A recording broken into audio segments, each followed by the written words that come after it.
بسم اللہ الرحمن الرحیم۔ السلام علیکم دوستو، قارون کے خزانے کے متعلق آپ نے تاریخی حکایات اور محاورے تو سنے ہی ہوں گے۔ یہ وہی شخص ہے جس کا ذکر اللہ نے قرآن مجید میں نشان عبرت کے طور پر کیا ہے۔ قارون کا قصہ اسرائیلی اور اسلامی دونوں طرح کی روایتوں میں ملتی ہے۔ یہ بنی اسرائیل کا وہی امیر ترین شخص تھا جس کے خزانے کی کنجیاں 300 اونٹوں اور خچروں پر لادی جاتی تھی، اور ہر کنجی چمڑے کی ہوتی تھی جو ایک خزانے کی چابی تھی۔ تاریخ انسانی میں شاید قارون سے زیادہ دولت اس وقت کسی شخص کو عطا نہیں کی گئی۔ قارون حضرت موسیٰ علیہ السلام کے چچا یسور کا بیٹا تھا۔ وہ نہایت ہی حسین اور خوبصورت آدمی تھا۔ یہی وجہ تھی کہ بنی اسرائیل کے قبطی لوگ اسے منور کہا کرتے تھے۔ قارون جوانی میں اپنی قوم کا سب سے با اخلاق اور نیک افراد میں شمار کیا جاتا تھا۔ نیز توریت کا بہت بڑا عالم دین بھی تھا، کیونکہ اس کی پرورش موسیٰ علیہ السلام کے سائے عاطفت میں ہوئی تھی، اس لیے وہ کتاب کا علم بھی رکھتا تھا اور اچھی آواز کا مالک بھی تھا۔ وہ توریت خوبصورت انداز میں تلاوت کیا کرتا تھا۔ یہی وجہ تھی کہ لوگ اس کا بہت ہی ادب و احترام کیا کرتے تھے۔ قارون ابتدا میں حضرت موسیٰ علیہ السلام پر ایمان لے آیا، اور جب بنی اسرائیل کو قبطیوں کی غلامی سے نجات ملی تو وہ ان کے ساتھ مصر کو چھوڑ کر سرزمین موعود کی طرف ہجرت کر گیا۔ وہاں اس کے حالات ایک دم سے بدل گئے اور اس کے ہاتھ میں بے شمار دولت آئی۔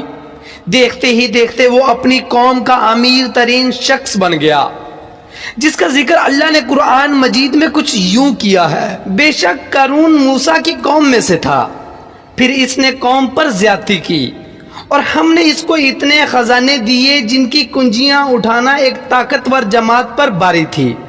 ایک جگہ فرمایا، جب اس سے اس کی قوم نے کہا اتراؤ نہیں، بے شک اللہ اترانے والوں کو پسند نہیں کرتا، اور جو مال تجھے اللہ نے دیا ہے اس کے ذریعے آخرت کا گھر طلب کرو، اور دنیا سے اپنا حصہ نہ بھول، اور احسان کر جیسے اللہ نے تجھ پر احسان کیا، اور زمین میں فساد نہ کر، بے شک اللہ فسادیوں کو پسند نہیں کرتا۔ جب زکوٰۃ کا حکم نازل ہوا اور حضرت موسیٰ علیہ السلام نے اس سے عہد لیا تو اس نے یہ وعدہ کیا تھا کہ اپنے مال کا 1000واں حصہ زکوٰۃ نکالے گا۔ جب اس نے اپنے مال کا حساب لگایا تو ایک بہت بڑی رقم زکوٰۃ کی نکلی، لہذا اس کے دل میں حرص اور لالچ پیدا ہو گئی اور وہ زکوٰۃ کا منکر ہو گیا۔ اس نے گندی چال چلی۔ اس نے بنی اسرائیل میں سے ایک گروہ جو اس کی حمایتی تھے ان کو جمع کیا اور کہا، اے بنی اسرائیل، موسیٰ نے ہمیں بہت سارے امور کا حکم دیا جس پر تم لوگوں نے اس کی پیروی کی، اب وہ تم سے تمہارا مال بھی لینا چاہتا ہے۔ فلاں فاحشہ عورت کو لے کر آؤ تاکہ اسے کچھ پیسے دے کر موسیٰ کو بدکار ثابت کیا جا سکے۔ قارون نے اپنی قوم کے لوگوں کو جمع کیا اور حضرت موسیٰ علیہ السلام سے پوچھا کہ زنا کی کیا سزا ہے۔ حضرت موسیٰ علیہ السلام نے کہا، جو بھی زنا کرے حالانکہ اس کی بیوی بھی ہو تو اسے سنسار کیا جائے یہاں تک کہ وہ مر جائے۔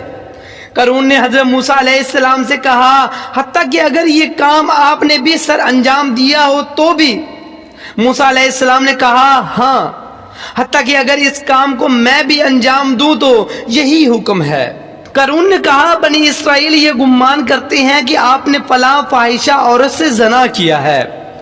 حضرت موسیٰ علیہ السلام نے فرمایا کہ اس عورت کو میرے سامنے لاؤ، لہذا وہ عورت بلائی گئی تو آپ نے فرمایا، اے عورت، اس اللہ کی قسم جس نے بنی اسرائیل کے لیے دریا کو پھاڑ دیا اور عافیت اور سلامتی کے لیے دریا کے پار کرا کر فرعون سے نجات دی، سچ کہہ دے کہ واقعہ کیا ہے۔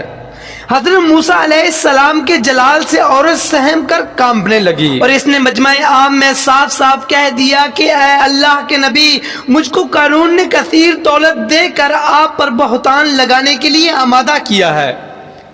اس وقت حضرت موسیٰ علیہ السلام عبدیدہ ہو کر سجدہ شکر میں گر پڑے اور بحالت سجدہ آپ نے یہ دعا مانگی کہ یا اللہ، قارون پر اپنا قہر اور غضب نازل فرما دے۔